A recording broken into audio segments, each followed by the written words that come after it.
Well, good afternoon and welcome to Monarchs Mocha. Check the audio here. Looks like we're going rocking right along here. Dan Vaughn with you. Got my cold brew ready to go here. Hope you're doing well today. You know the drill. You hear me? Thumbs up means you're all into this thing. You're hearing us wide and clear, and it's kind of quiet out here right now. Not a lot going on here as you see the ballpark currently. Nothing really. I mean, there's a little more work yesterday, but I think with the postseason graphic already on the side of the ballpark, and really there's not really much that need to be done. It's just really waiting around for another few hours. Again, we did the same thing yesterday, waiting around till 7:05 tonight. So what is it, another 7 hours or so till we have baseball here at Legends Field in Kansas City. Last night, Monarchs with the win, 11-2. Wire-to-wire winner. And again, I will take your questions and comments. We'll also look back to last night in the win for Kansas City. And I also want to hear your thoughts. And I'll throw this out there quickly here because there's been a bit of a debate on Twitter.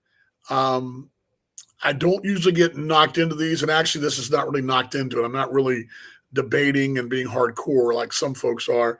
Our friend Michael Dixon, the voice of the Lincoln Salt Dogs, dear mate of mine, and I have nothing but love and respect for him. He made a statement on Twitter that it kind of seemed like an easy way out to put Joe Cappietro as the manager of the year. Now, matter of fact, I can probably pull that tweet up for you real quickly here because again, this is not a attack, so this is not an attack on the young man. He's a dear, dear friend of mine, and we agree to disagree. And about 99% of the time, we agree on just about everything. We're both like the same teams pretty much, with the exception of our college teams. And but he had this tweet. I'll let him put it out here for you. I want you guys to see it here. But that's my question to you folks today. And another well-pitched game of the Monarchs. Yes, we'll get to all that in just a moment. But I want to share this with you too, and I want to get your thoughts on this because, again, I'm not trying. This is not again. And if anyone dogpiles on Michael Dixon, I'll be really ticked off at you. Okay, I'll be really ticked off. So I don't want any dogpile on the kid. I don't want anybody, calling names or anything like that. I just want your thoughts because he brings up a good point. But I don't know if the point is valid. And so let me get this to you real quickly here. A moment here. And this is all about Joe Cappietro being named the manager of the year. Let me just put it on the full screen there. And Michael says, seems a little lazy to vote for the skipper with by far the best roster as the manager of the year. Hats off to Joe and KC, but we can do better. Now, his argument is, and I'll try to, I'm not telling you what he's saying exactly, but his argument is that it's just easy to vote for the guy with the best record, the best roster. That's true. It is. I will tell you that if Houston wins 10 more ball games, that Dave Peterson is probably the manager of the year. If they're playing 300 baseball, 350 baseball, he probably gets manager of the year. If Lincoln fights their way through the postseason and winds up in this ball game or winds up the postseason cleaning the number 2 spot in the division, I think Brett Jody's the guy. It all depends on the criteria. So I want to get your thoughts on that as well. What are your thoughts on what Michael said again? Please don't dogpile him. I don't want you guys just dumping in his Twitter. I don't want that Twitter feed to be full because I have too much love and respect for the guy. But I just think the debate is there. His debate is that the best roster and to be able to get major league players is not the spirit of the award. And I would tell you, and I believe I'm not alone here, John Perrin, former Monarch / T-Bone, and others, including members of the league, and this ball club will tell you that this job, we talked about Rob Paneer last night with this week of the association. Managing in independent baseball is not just putting the lineup card together. Like I said before, Greg Taggart of Gary's always told me, the players, Dan, make the lineup card. That's true. You're in a 10-game hitting streak, driving in 10 runs, you're going to play.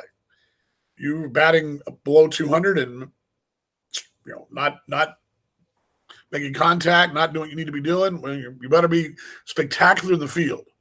It's not going to happen. I get Sioux City's been trying to find a shortstop since Nate Sampson went down. I mean, it's hard. Finding players is a challenge here. Okay, it's a major challenge. And so I will tell you that this managing an independent league, if you're managing the Kansas City Royals, you've got a farm system, you got a farm director, you got scouts, you got a whole system of players that you got to pull from that you don't have to worry. You never have to make a phone call. I mean, never going to sit there and go, hey, I need a first baseman to hit. They find you one. That's what the general manager's job is. The GM in the big leagues, his job is to make those trades, make those moves, protect that 40-man. Who's a 25-man active roster? Who's going to be sent down? Who's going to be sent up? Who's got options? All that. That's all going on with behind the scenes of the GM and the folks in their development and scouting, assistant GM, and all that. That's what all they do. That's what those folks do. The manager does make the lineup card. He has to make the X's and O's decision. He's got to somehow manage all the egos of multi-billion-dollar players and make sure he's got the right rotation, makes the right call to bullpen, makes the right matchup as he overthink it. And what kind of inspiration does he get from his players? That's pretty much it. The independent level. Now let's go down the road to Northwest Arkansas. What's the job of that manager? Well, he's to do what the farm director tells him and the general manager of the ball club tells him. You're going to play this guy. That's who we want to play here. This is your roster.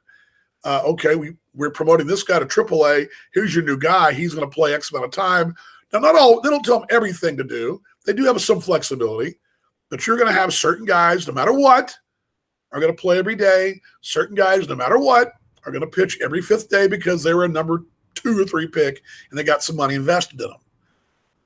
There's a different type of business there, and they don't have to worry about picking the phone up and saying, "Hey, you want to come play for me?" They're going to worry about it.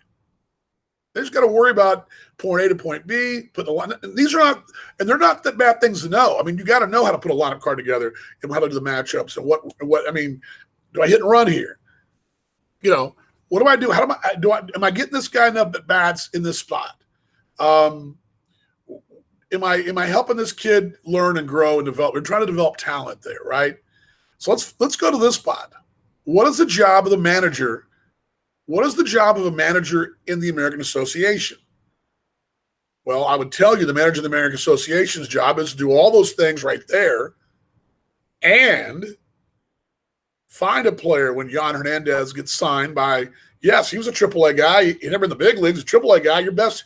I'm telling you, Jan Hernandez probably shatters the single-season home run record in this league if he plays all year here. He doesn't. He's signed to lose your best bat in your lineup, by far, your most fearful bat in the lineup, and you go out and replace him with another comparable bat.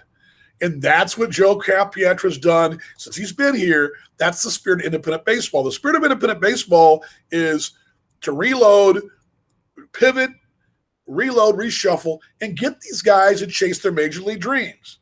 Now, it doesn't mean it works that way everywhere. Not every manager in the American Association is going to make sure his guys get a chance. I can tell you right now for a fact, and I mentioned this in the broadcast last night, I know that the reason Nick Franklin is in Sioux City is not because he wasn't wanted here, because he was given an opportunity and Joe wanted to give him an opportunity. Okay? So there's a lot that goes into being a manager in this league, and that's why I think, and my question is to you folks as fans, and I'm going to fire them off to answers here in a moment. We'll get to the highlights. We'll also look at the Fargo game, too, against Chicago. But it's Michael Dixon right. Is it too easy just to go, okay, well, Joe's the best? I mean, my argument with that would be, okay, if Kyle Martin's the best first baseman, is he? Because does he really play great first base? Now, to me, the best first baseman is Casey Gillespie. Best footwork, best defense. I think Casey is a phenomenal first baseman. But because he's hit 20 home runs, I'm ready to hit 30, that's my take. So everybody has their own little take. Kyle Martin is the first baseman of the American Association's of the All-Star team, and well deservedly he should be. What I'm telling you is, the term, a lot of times these all-star ballots, and I'll use the position players, for example, Ramon Hernandez for Cleburne didn't really have a position. He wants to be in the DH, but he could have been third, played left, played some first. I don't know if that actually means you're the best for you're a guy who I'd put at first base who can hit the lineup and drive and hit 30 home runs. Now, does that mean you're the best defensive first baseman? No. So if we're talking about criterias here, then we got to go back through and change the criteria. So best manager who puts the roster together. So let's call it best procurement, and then best field manager on X's and O's. What's football term, but you know what I'm saying. And again, I love Michael Dixon. He's a dear, dear mate. This is not, again, I do not want anyone dogpiling him. I won't have it. If anyone does for this organization, that will not be good news, okay? So please don't dogpile him. I'm begging of you. Show some love and empathy. But I'm just telling you, I disagree with him 1% of the time. This is one where I don't know who else you would have picked as manager of the year. Now, if this vote goes all the way through the postseason, maybe there's a different story. I don't know. I doubt it. But I've seen this guy tirelessly on the phone, on the bus from point A to point B in the middle of the night, trying to find places, find guys, because he's always, and I'll tell you this too, and all people know this, Joe champions his guys. And that's why a guy like John Perrin, who was in the Twitter feed, former T-Bone, was all over the feed because he's like, I know what the guy does. He's seen it. Joe champions his guys. That's why I sat in the clubhouse about a month ago when Chicago was here, and Danny Mars came to the side door. We had a nice 20-minute conversation, he, Joe, and I. Because Danny Mars, who plays for Chicago now, still has something in his heart for Joe Capietro. My point is, because he does make those calls. I can tell you, I've told you this all year, I know he makes those calls. He's not going to hide a guy, not put him out there. I would even go as far as to tell you this. Let's just say he knows when a scout calls and says, hey, we need a bat. He doesn't kind of look down at his shoes and go, well, I don't have anything for you. He's more likely to make the phone call himself to say, hey, I got a guy. And I think that's the spirit of independent baseball. And so maybe the award should be the manager in the best spirit of independent baseball. Anyway, I want your guys' thoughts. Let's go back. I know a lot of you guys have fired off here. Forget the highlights. Kenny says, this is on last night, another well-pitched game. Yes. 3 runs or less. Yes. I totally agree with you. That was what Rob Paneer and I talked about a little bit last night. Colin, up the game tonight. Well, look forward to seeing you. Make some noise. Had a great crowd last night. They were rocking last night. If it was a league where all the GMs make personnel moves and there's a debate, you may as well call them. Yes. And see, that's my point. Maybe my point is, Kevin, is there's a manager of the year, there's a player personnel person of the year, and then a GM of the year, which is a front office person, because those are all 3 different people. Because in reality, for the most part, now Jay Hendricks is involved here, and I think all the general managers are involved to some degree, some more than others. For example, I know in my time in Gary, Brian Leiter and Pete Lavin really that's Greg Taggart's baby. He does what he needs to do. Once in a while, a player comes across the radar of a GM and gives it to the manager. But by and large, the manager is the GM in a big league sense. So the manager in the association is a manager, player procurement, or player front office, general managers, scout, whatever. He's all a minor league coordinator, whatever you want to call it. All those roles into one is what he is at this level. And so maybe you split the award up. Maybe what Michael's saying, and he may have a good point here, this is where I would side with him to a degree. Okay, if it's not about the player procurement, if getting players in this league and getting to chase their major league dreams as a partner of Major League Baseball, if that's not the goal of the league, okay, that's fine. But that's the goal of the league. The damn league is here for that reason. Okay, it's always been that way since Miles Wool started independent baseball years ago. Is that it's there to give these guys second, third chances to get back, whether they're coming down, going up, whatever. That doesn't matter. That's what it's there for. So the spirit of it all is that that's what managers do.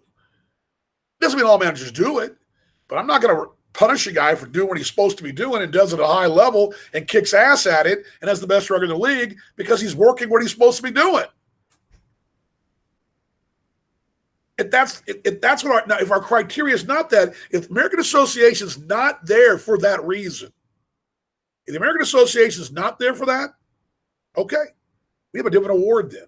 And this award should be tossed out. We should have it, but that's what this award is. The manager, and Kevin's right, the manager of these teams puts together the roster, finds the players, does the scouting. Now with his staff, he does that. Because the front office person who gets the front office, the executive of the year of the association, has very little to do with putting the team together and more to do with how the ballpark looks, how the promotions went, how the staff was, how they treated the visiting radio guy, how the field went, all that stuff. How was communication throughout the league? Did you represent the league at a high level? That's what the executive of the year. Now, you want to have a different executive? Because honestly, there's a few places, one being Cleburne. Josh Robertson is the GM that puts the team together. He doesn't actually run the promotion side, but he puts the team together. And Josh would be in this category too of managers. And if Cleburne would have won it, I think Josh should have had part of the award. It would have been Logan Watkins. Logan's your skipper, but again, these guys, the exception of Cleburne, all these 11 of 12 guys put the other team on their own. George Samus puts together, and Brett Jody will have his guys next year. He's got his Rolodex too. Anyway, I digress here. Kevin says, might as well call it player personal. Yes, agreed. Nate Herron says the vote is really, if you vote for who's the best manager of the year, it's pretty easy pull for global for. Yes, I agree. I think that's kind of what Michael was saying. I think Michael tweeted that bad mood after President All-Stars. Hey, again, Michael and I agree 99% of the time. We're both big Stars fans. He gets me fired up and gets me up and down and talks me off the ledge so many times watching Stars hockey, which is enough to make a guy want to jump off the ledge. The museum, our partners down there, go Monarchs playoffs, you bet. By the way, tonight on the broadcast, we're going to dive more into the 1942 Kansas City Monarchs. We talked about that great pitching staff last night. We're going to talk about the offensive firepower that 1942 club had. I still think a top 10 club all time. As there goes Tyler right by. By the way, there goes Tyler. Hold on, it's good, Tyler. You guys see Tyler? Hold on. Did we get him by there? No, sorry. I guess I missed it. Yeah, you missed it. Dang it. Tyler just blew on by the screen. Sorry about that. But yeah, we're going to talk about the 1942 Kansas City Monarchs on Monarchs 101 with DV. It's that master's class of the Negro Leagues content we love to talk about. That'll be tonight. Glad to see your face today. Go Monarchs, says my wife in Texas. Love you, dear. Again. But the award is not for best defensive first baseman. It's the best first baseman. And so the award usually goes to the very rarely. That's why there's an award for best defensive player. Very rarely is a guy hit around 260, driving, a bunch of home runs, but doesn't have the sexy 300-plus average with another 10 home runs. I mean, that doesn't usually happen. Those guys don't become first, aren't the first base of the All-Star team.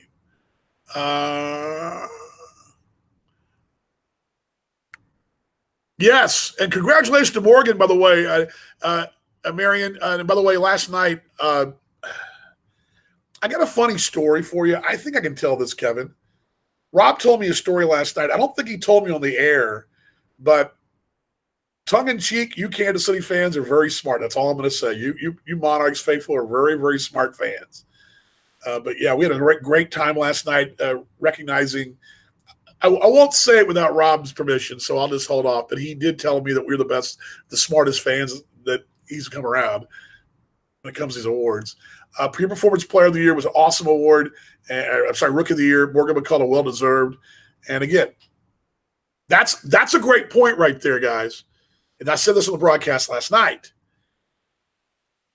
Pure Performance Rookie of the Year was Morgan McCullough. Now, the league chose Wyatt Ulrich. with Sioux Falls. Now, here's a difference. Here's the thing. Now, yes, Morgan is a rookie, but he has played affiliated ball before. Ulrich was out of college. Now, I think my question is, what is a rookie? Because I've always thought the rookie award was a guy, I mean, my initial years thought it was a guy's first year in the league. Then I've heard, well, it's the first year in the league as a college guy or out of whatever, free agent. So I remember one year, who was it? 13 or 14, a guy coming right out of nowhere that had never played affiliated ball and was a small college guy. I can't remember who it was. Was it Drew Martinez? There was a debate about that a couple of years ago when Drew had come out of college with Gary maybe in 12, 13. Anyway, now coaches for the Florence Yalls. Good dude, by the way. But I think the question is, what is the definition of rookie? And that's where I'm confused too. So maybe is it rookie classification? Then Morgan McCullough's the guy. Is it rookie out of college? Well, Wyatt Ulrich's the guy. I'm just glad that Peer Performance Player of the Year is Rookie of the Year is Morgan McCullough, and they didn't differentiate.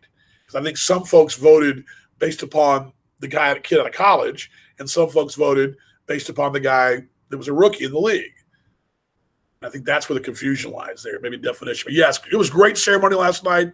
Marianne, I don't know if you guys were here or not, but great stuff last night. Morgan recognized, and he is really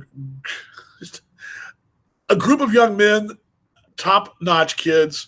I say kids, they're young men, but top-notch, that whole bunch. And I can't say there's not one of them down there I would not have a problem calling and say, hey, can you do this for us? Because they all are just first-class kids. And pretty good stuff. Jim saying, again, you guys' opinions are great. 6931 speaks for itself. I agree with you. Again, and this is a great debate. In 2019, Samus over Bennett. Yes. Now, I think going forward, that won't be the case for Jim. I know Jim very well, and I know George fairly well, too. My relationship with Jim's very close. I've known George since we were on a bus together back in 95, 94, in the double A.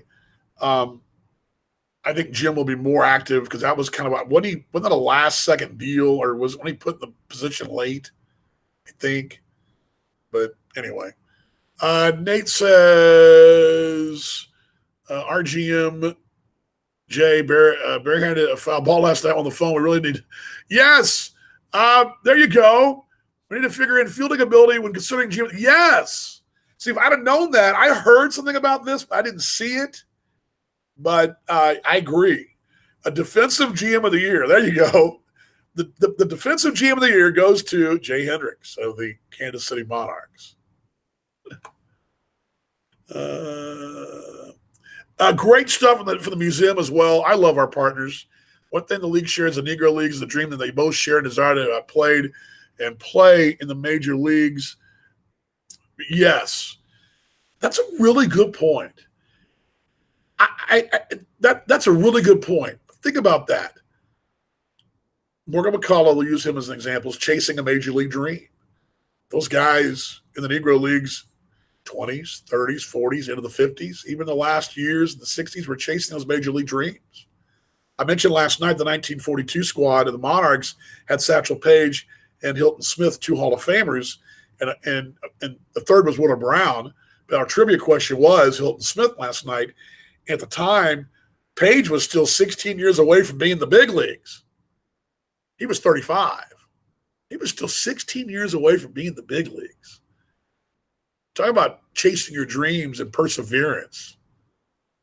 That to me is the spirit of this league, and that's the spirit of the Negro Leagues as well. And by the way, you folks that are out there watching us, our partners in Negro Leagues Baseball Museum in Kansas City, I say it every time, it's a life-changing experience. You've never been, you should go. I've been 4 times, 5, a couple of events down there. It's hard during the season for me to get down there, but you got to go. And I've dove in big time. If you want textbooks, they've got them down there. I say textbooks, but books. And I recommend several different books. Right now, we're reading Only the Ball Was White, which is, I read a chapter last night before I went to bed when I got back to the ballpark. But I recommend really diving into the content. We're doing it tonight on Monarchs 101. Also, our Coors Light flashback moment. I believe, I haven't pulled it up yet, so I can't even tell you what it is. I'll dig it up in a moment. We will look at that. Let's see here. The 1920 Negro Leagues Monarch Club, they stayed camera ready in the KC again. Yes. That was actually, I went back last night and reread a chapter about what I was looking for, because I'm trying to find more pieces of the 1942 season. And I went back, and I don't think people realize this. This is something we're going to talk about in the offseason. We'll have to get someone on for the museum. I don't think people realize, but the Kansas City folks here, the fans, they were into the Monarchs. And it was, yes, obviously, the black community was very much into it, but so was the white. The American Association, Kansas City Blues, did not outdraw in most instances, did not outdraw over the course of a year what the Monarchs drew. That's a fact. There were some heydays where they went close. And that's what I keep telling folks here.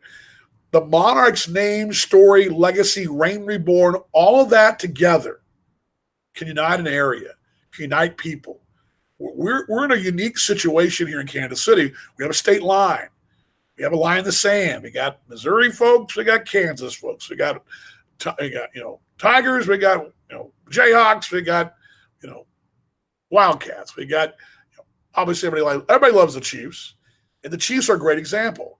The whole city's behind the Chiefs, right? That's just the way it works. Everybody's wearing red on Friday. And they got their flags in their car. They're all behind the Chiefs, right? Go Chiefs. But everything else we kind of disagree on. Only the Royals, I guess, we agree on, because you can go to the Price Chopper over here in Bonner Springs, and they've got a Royals banner in there. So, but again, in general, this minor league team has a chance to bring folks together under the name of the Monarchs, because everybody can agree, whether you live in Kansas City, Kansas, or Kansas City, Missouri, or in the Twin Cities, or in Texas, or Florida, or at all points in between, that's a special name and a special story and a real special thing. And it can unite a people, unite a city, unite an area. And I really believe that that's what I told our group we had our Thursday get-together with the staff, and I believe that. People see that. And we have a cute mascot. Monty's a cool dude, but we didn't rebrand with some cute, crazy-ass name with some wild colors and all kinds of bits. We rebranded with a real story about brave, perseverance, first class, all these things. Every adjective that's a success goes next to the Monarchs' name. And they were the classiest bunch ever in a time when they weren't treated very well, which is really, really crap if you ask me, but we all know that, right? And yet they persevered. And that's the story. I think that story is what can bring fans, and this is what we have a unique ability to do here. Not just Wyandotte County, not just Johnson, but across the river, all points in between. The Monarchs are Kansas City, much like the Chiefs' name is, the Royals' name is. And that's a real cool thing. And even the better part about it is the Monarchs story with our partners at the Negro Leagues Museum. It's a passionate story. There's no other team like this in the world in minor league sport. None whatsoever. Some great stories out there, but nothing like this. All right. Who votes for manager of the year? All the awards go out. Each team gets 3 votes. Okay, each team, it goes to the manager of the field manager, who usually, in Joe's case, will sit down and talk to Bill and to John and to Frank and to Mike, and they'll all kind of come to a consensus. It's 1 vote from there, usually the manager. Media person, which usually is the play-by-play broadcaster, or I believe up in Fargo, it's Chad, their media relations guy. But in general, or Chad and Jack do it together. That's the media / play-by-play guy, which in some places is, my staff. I think I know that Jack and Jackson and Nathan and Jason and Caitlin and Emerson and Molly all have an opinion. We've talked about these players, so they have a little bit of a sway. But it's good.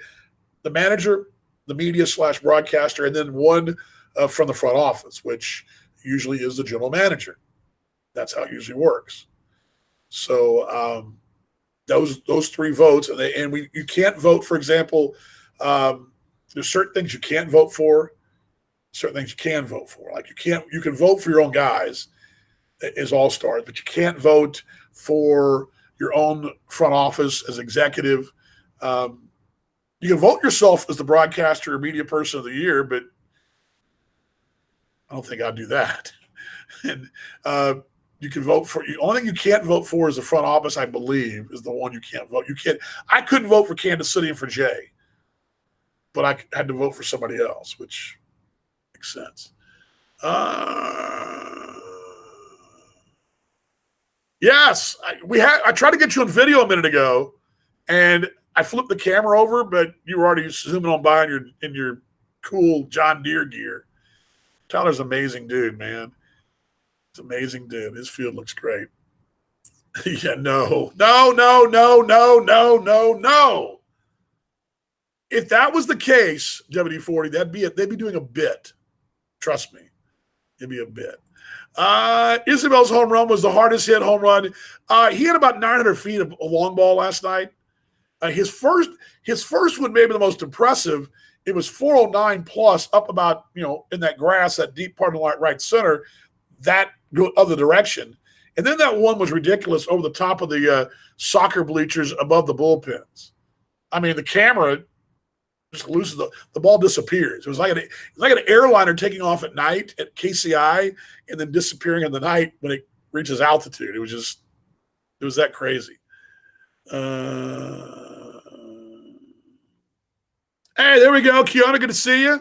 She was at her last night. Had the Monarchs gear going and saw, of course, it was a great atmosphere last night with Bob Kendrick was here. George Brett was here. George threw out a first pitch to Frank White. That was cool. I think George actually spoke to the team as well. I know that Bob did an interview and he was here. And Kiana, what they do at the museum, again, our partners, yes, there you go. There you go. Emma, there you go. Check it all out. There's some really good references there, by the way. I will throw this out there for you guys, too. By the way, Kiana, big tip of the cap to this. There's a really good reference that I pulled a couple times for our shows in the pregame on some of the lesser known play. Obviously, plenty of information on Satchel Paige, right? Plenty of that. There's been a couple instances.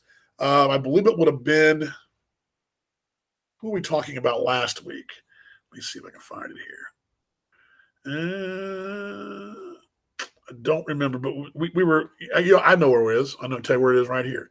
Last week, and it was some great resources the museum has online, and just do a search, it'll come up on their website. But it was, let me see here, I'll tell you, because it was the one I did last week on, I believe, well, both the Dobie Moore story and the Soul story were both pretty cool.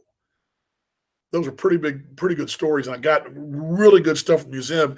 And that's the kind of thing you'll find out about the stories of these guys. Again, Satchel Paige, well known, right? We all know Buck O'Neill. Those are names we all know. But, we were talking about Frank Machette last night. A name I had not really looked at until the 1942 pitching staff. I went, oh my gosh, that guy was a stud. So thanks to what they do down there. Chicken wire was, yes, that exactly correct. And we had that conversation on the broadcast. Chicken wire was separating black and white fans at Major League games, Negro Leagues, our Kansas City Monarchs sat side by side. That's correct. As a matter of fact, we had this conversation, I believe, about the St. Louis ballpark, Stars Park, which was built specifically for the St. Louis Stars because they wanted a place where people could all go together. Kansas City had that. And you went to places like St. Louis, they had segregated sections in the big league park. But Kansas City's different. And the Monarchs were different. And yes, that came up last week on our, I think we were in Cleveland. We're talking about the Stars and the Monarchs playing a game at Star Stadium in St. Louis. We talked a little bit about Star Stadium there. Jim, Isabel's last night left field was the hardest hit. Yep, it was. Preaching, Dan, the story is key. It isn't some random. No, it's not. Again, you know what I realized this morning sitting and I came into my workout and I was going through some old score sheets. And I've gotten so much into what we're doing with this partnership and trying to learn and educate not just me, but our fans, that some of the things I used to do in a broadcast prep, I don't do any as much anymore. I mean, I used to break, and I still do. I have it all there. I would color code, because I don't do my score sheet right here, score sheets. And it's got some colors on there, but a lot of times it looks like a rainbow. I've got all kinds I got some colors on there. But I used to just write meticulous numbers and things on there. But because we have such a great story to tell, that I find myself twice a night going down that pathway and having folks chat back with me. I've got a couple of fans who love to dive into that stuff. And I catch myself because I'm producing Monarchs 101 and also our Coors Light flashback moment every ball game. That's 12, 14 minutes of content we're producing on the air that I don't need as many of the numbers that I've always had to have. And that's such a blessing to be able to call games and know that I have that. It doesn't always, there's some days we don't talk about it as much. Some days we run into it a lot. It all just depends. But usually about, twice a ball game, a conversation comes up based upon the Negro Leagues Museum and the Kansas City Monarchs Reign Reborn. It always comes up. But, let's see here.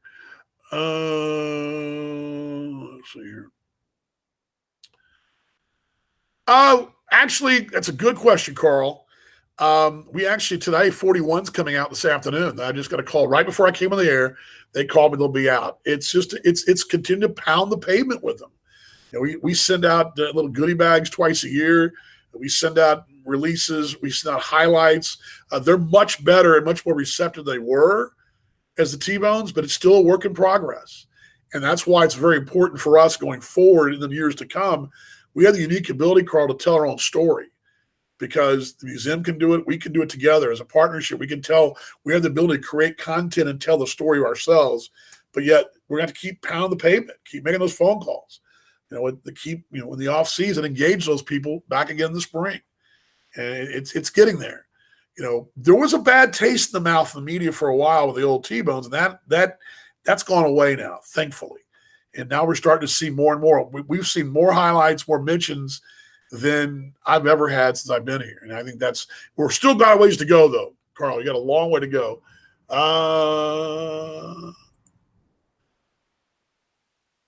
Yes, come with time. We talked about it yesterday. It's a work in progress. I mean, it's coming. It's getting there. Again, I used to get phone. I will tell you this.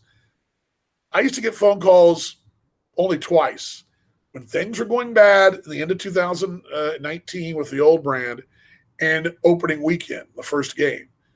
Very rarely did I ever get anything. Now I'm getting phone calls on a Saturday. Hey, can we come out? Getting phone calls on the road. That's why I put my phone number on our press releases, not my office phone. I'm never there. I'm with the team. You can call my cell phone, and that's what'll get you out of here. Right here, we've got, just in case, to show you, this was done for the series. Extra media passes were printed up just in case. We're ready. We're ready just in case to get folks out here, but it's building. It's a commitment. We're growing. It's a learning process, and this is a different partnership that's never been done before. We're all learning as we go. We're all learning. Well, it's kind of turned into a fun one. I was actually going to show you guys some highlights, but personally think pitchers on the other teams do not have stuff. Yeah, we'll see. That's a good segue to get into the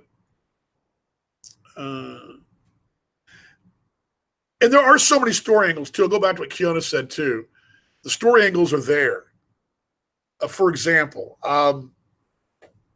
one of the stations came out and did a great feature on Casey and Carrie Gillespie. Carrie is our MC, Casey our first baseman. I send these folks ideas as often as I can, and there's also some. I think a great story. One of the stations did this back in May. Came out and asked the players what they thought about the museum relation, or about wearing the Monarchs name and how that meant when it meant to them. And I think Darnell Sweeney was great in that interview because it meant a lot to him. He'd already been down once. Was trying to get back to the second time. There's all that in progress right now. And again, their storylines just take some time. And, we have a really, really good relationship building, and it's going to be only going to get better. All right, let's check the highlights from last night. Who wants to see them? Some good news highlights from the opener last night. Let's roll them. How about it? 3, 2, 1, let's go. Good news highlights.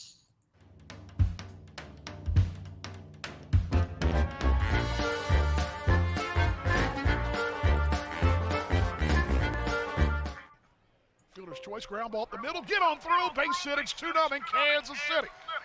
As it hops under and on through, and right at the box is Gillespie slaps it up the middle. Stolen bases, line to the right field line toward the corner, at the warning track, at the wall, reaching up, it's gone! See you later, 2-run home run, and the home run hill, he will touch them all. It's 4-0 Kansas City. See you later, Gabby Guerrero. Hit out toward right center field. That's cranked pretty far. At the track, at the wall. That ball's gone. See you later, Ibandez Isabel. A line shot home run. See you later. He will touch them all. Whoa. Hit out toward right center field. On the run, still going, at the track, at the wall. That ball's going to bounce into the grass out there. It's a ground rule double that'll score 1 run. It's 7-1 Kansas City. In the alley in right center, it bounces up and over. 1-1. Here's one hit out towards center field. Drifting back is Lang. At the track, at the wall, reaching up. It's off the top of the wall. Here comes 1 run. Here comes another. Racing around is Guerrero. He will score standing. A bases clearing double for Casey Gillespie.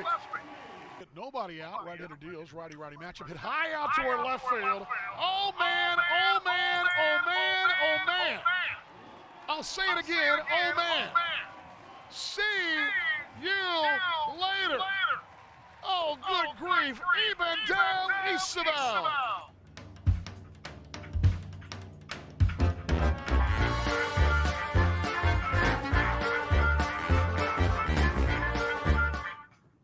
Base hit, it's 2-0 Kansas City. Playing my instruments there.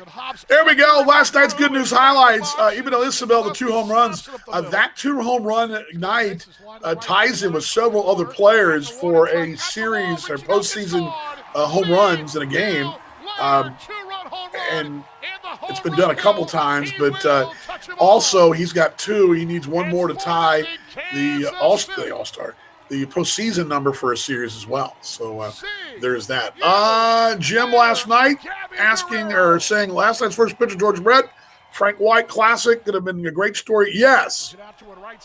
That was a missed opportunity for the locals. On a night when, yes, it was a Chiefs Friday, but they don't play till Sunday. I don't know who the Jayhawks play today. I don't know. I have no idea who K-State plays. I mean, they got college football, I guess, today. But what did you have? You had high school sports last night, which was big. High school football is big, don't get me wrong. But you had a great opportunity last night to get a camera out here and something you don't see every day, seeing George Brett throw a first pitch to Frank White. And that's a very, very good point. And they all knew it was coming. Knew he was coming out last night, and we knew we were going to be here. So anyway, speaking of, I want to show you guys, this was the shot that John Ellis sent me. You guys, no one's seen this yet. This actually this is George in the clubhouse with the team last night. And you can see them. He spoke to the team, and there he is speaking of the team last night. You can see McCullough, and it looks like Jay Hendricks in the background. That's last night, George Brett in the clubhouse speaking to the team. That's from John Ellis, our official photographer. John sent me that this morning. And John was on hand to see that, but part of a cool deal last night having the Hall of Famer, George Brett, here. And just great to see that. All right, questions and comments. We wrap this thing. Oh, you know what? We got a little to get to. We got to tell you about last night around the league, right? We got to do that. What happened around the league last night? Well, 9-4 Fargo winning up in Chicago. Fargo, I believe, was 7-5 against them this year. I believe that's right. And got another win. And the numbers, just telling you just kind of briefly from the game story last night. Fargo got the lead in the second inning. Kevin Krause hit a leadoff homer, and Leobaldo Pena, who hit 4 for 4, hit a solo shot as well. Pena homered again in the fourth, so he was doing the same thing that Imanol Isabel was doing. Also, Dylan Kelly scored in that home run. Chicago did get back within a run. Hobson and Krause, a couple of doubles there. And Terdoslavic, 2 for 5 last night, doubled as well, got to a 1-run ball game. But then it was Jordan George, a 2-run shot for the Red Hawks in the 8th to push the league back to 6-3. And they went on to a 9-4 winner last night. Just looking at some of those notes there, Brett Helton got the win. 5 innings for the Fargos in game 2 tonight at 5:30. They'll already be an hour and a half into it, dang near halfway home when we get on the air or we get our first pitch tossed here tonight. So, again, it was a 9-4 winner for Fargo last night. So a 1-0 lead in that series. And, George Brett, Rob Paneer on the same night should have been it was a media circus. It was a circus for Rob of This Week in the Association. But yes, it was a good one last night. A great atmosphere, and of course the moment of silence. Today is 9/11. I don't really know what to say. I know where I was. We all know where we were. I can't stop reading about it. I read an article this morning or a blog this morning, a freaking flyer blog about the crews who flew. I fly all the time. I fly basically every on average about once a week, roughly. I mean, I've made 40 trips this year, something like that. 35 trips, something like that. I'm with flight crews all the time. I see pilots, flight attendants, all that. It's a different world than it was in 2001, I'll tell you that. But I think about those crews, I think about those people, and then I think about the people in the buildings and just the whole thing. And I can't help but read about it. I don't know why. I try to avoid it, but then I just can't help it. And for about 6 or 7 years, I didn't even touch it. I kind of just stayed away from it. But I think it really started to come back to me when I went to Jackson, Tennessee this year. And I told this story in the air. I'd raised some money on my radio show in Dallas for the first responders the week after the attacks. We had a show on Saturday night and Sunday night in Dallas. I'd come home and was watched the Monday Night Football. That was a Tuesday, and I was planning on producing a show for the next week. Well, we had a show next week, and it was very bizarre producing it because we didn't know what to put on the air. We decided on our show on Saturday night to raise money. We raised some money on our listeners in our Saturday and Sunday. I was the weekend show guy. Had 2 shows, and producing and all that stuff on the weekends at the radio station and for CBS in Dallas, and raised some money. And the guy who no longer with us passed last summer was my co-host on one of those shows. He decided, because he couldn't fly, to drive to New York and drop this money off firsthand and see what he could do. So he and his girlfriend got in the car and drove and got as far as Jackson, Tennessee. They had an accident, rolled his car, and she was hospitalized, and he was fine. And they needed to ride back to Tech. He couldn't fly back. The planes weren't flying. So the next week, I went over and I had to go pick them up and drive her back after she got to the hospital on a Wednesday. And that's where my Jackson, Tennessee story came in. And I remember going to that ballpark at the time. It was brand new, basically. And I remember talking about that. So I told that in the air. But it's been 20 years. And I broadcast 2 years ago or 3 years ago on 9/11. And all I can say is, and I say it every time, just don't forget. And then for some reason, I don't know why, we seem to forget. I think because we sometimes want to forget. And maybe I was guilty of that for 6 years or so, but I ain't forgetting no more. I can tell you that. So anyway, we've got baseball tonight, though, at 9/11, so we'll be doing a little tribute to that as well tonight. The gates open at 5 o'clock tonight.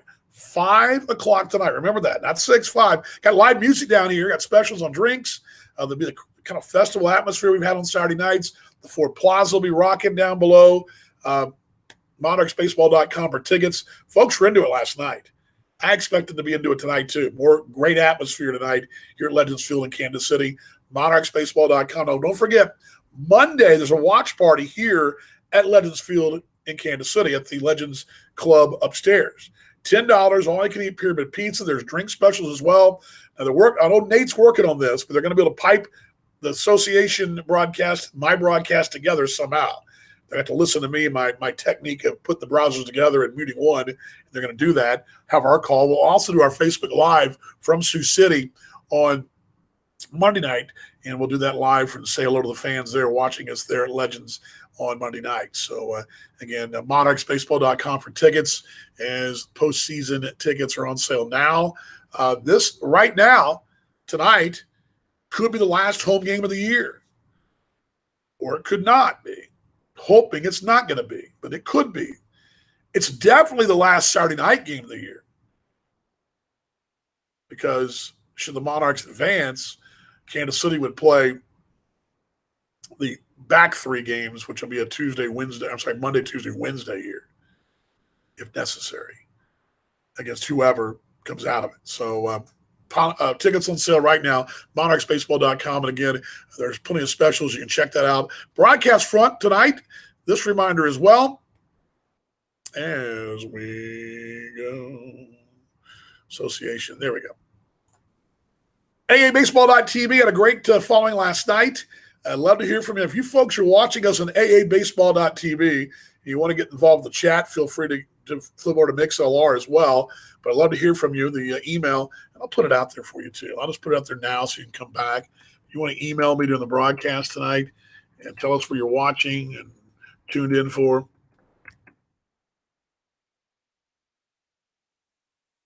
That's right.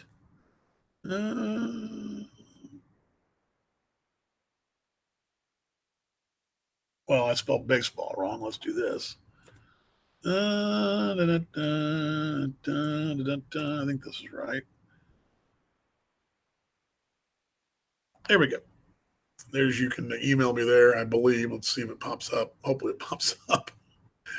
Yeah, but you can email me, Devon at monarchsbaseball.com. You can email me tonight in the broadcast if you are on the video side of things. For you folks that are watching on video, that's where you go. Now, you folks that are joining us on the Monarchs radio side of things on MixLR, there you go. The Monarchs Broadcast Network right there, which is part of the association site as well.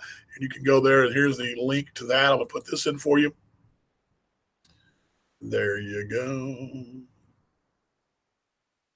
Kind of like the Saturday show. Got good traction today. Again, airtime tonight, 6:35. We'll have Monarchs 101 with DV. We'll look at those 1942 Monarchs. Also a flashback moment. Joe will stop by at the top step. There you go. Let's put this in the chat right there, too. There you go. There's your radio broadcast is tonight. And we'll get you all ready for the broadcast tonight. Again, 7:05 first pitch. Matchup tonight on this one, or in this one, not on it. I guess to be in it, right? Zach Hedges, Kivas Sampson. I do want to give you those numbers real quickly here. I have those right here. And can bring this down here. Tonight, these two right-handers, last night, pair of left-handers. Let's start with Hedges, who will go tonight. He is 6'4", 195. He's out of California, spent some time with the Cubs organization, pitched against the Monarchs already this year. Numbers for Hedges on the season, he's got a 4.58, 8-5, 21 ball games. I mentioned last night he and Adcock almost identical numbers, except wins and losses, but almost identical numbers. A few more innings, 120. He had 8 more innings than Adcock did. 133 hits, 61 earned runs. The league batting 283. He's been a little easier to hit than Adcock, but he's got a better one-loss record. And against the Monarchs this year, Hedges, I'll pull that up for you too. There we go. Hedges is 1-1. He's got 11 innings, 15 hits, 7 earned, a walk, 11 strikeouts. and a 1-1 record of 5.73. So he's won a start, lost a start against Kansas City. His last 3 times out, his last time on the 6th, last Monday, he went gave up 6 hits, 3 earned, and a loss against Sioux Falls. Prior to that, he got a win against Sioux Falls, going 7 innings, 4 earned. So his last 2 outings, 11 innings, 7 earned. And then he's actually faced Sioux Falls 3 times in a row. So he faced Sioux Falls 3 times in a row, Cleveland prior, then Kansas City back on the 18th of August. A 9-7 win for Sioux City, and he gave up 5 runs, 4 were earned, 5 hits in 3 innings, and a no decision. So there you go. Countering that tonight will be Kiva Sampson, the former Cincinnati Red. And Sampson this year been very, very solid, and a great guy to go out there, number 2 tonight. I'll pull this up for you here. And here we go.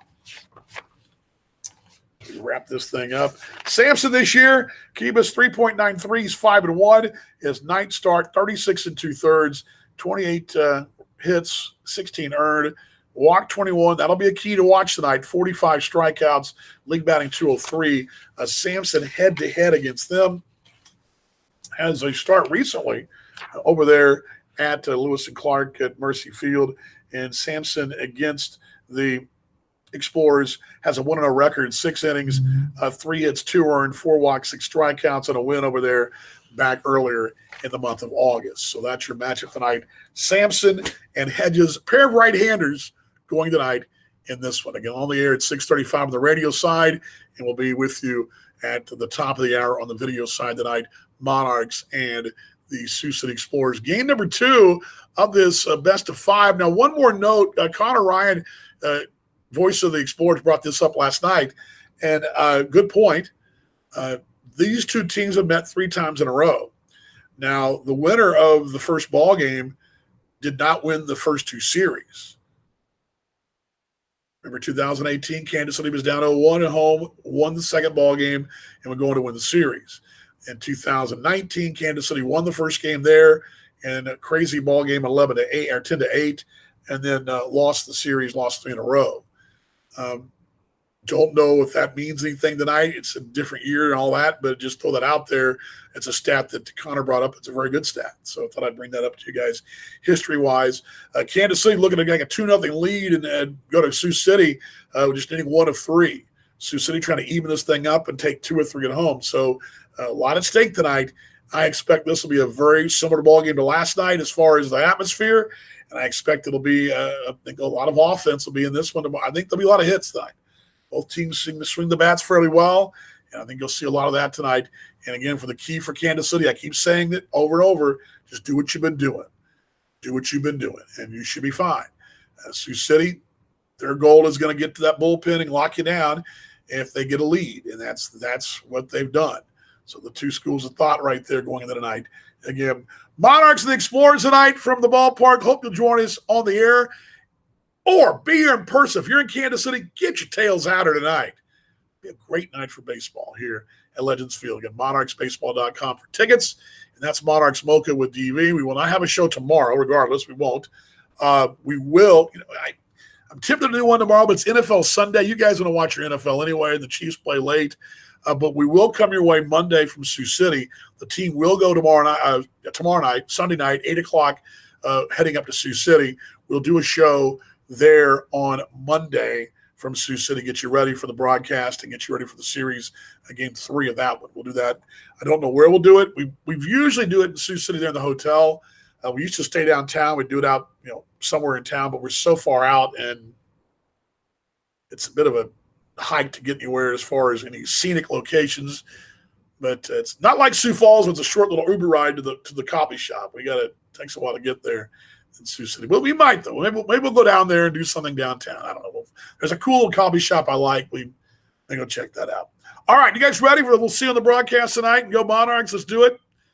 Let's do it. Give you one more shot, though, of the ball yard as Tyler's crew will be getting busy in earnest here in a few minutes. There it is, the calm before the storm on a Saturday afternoon.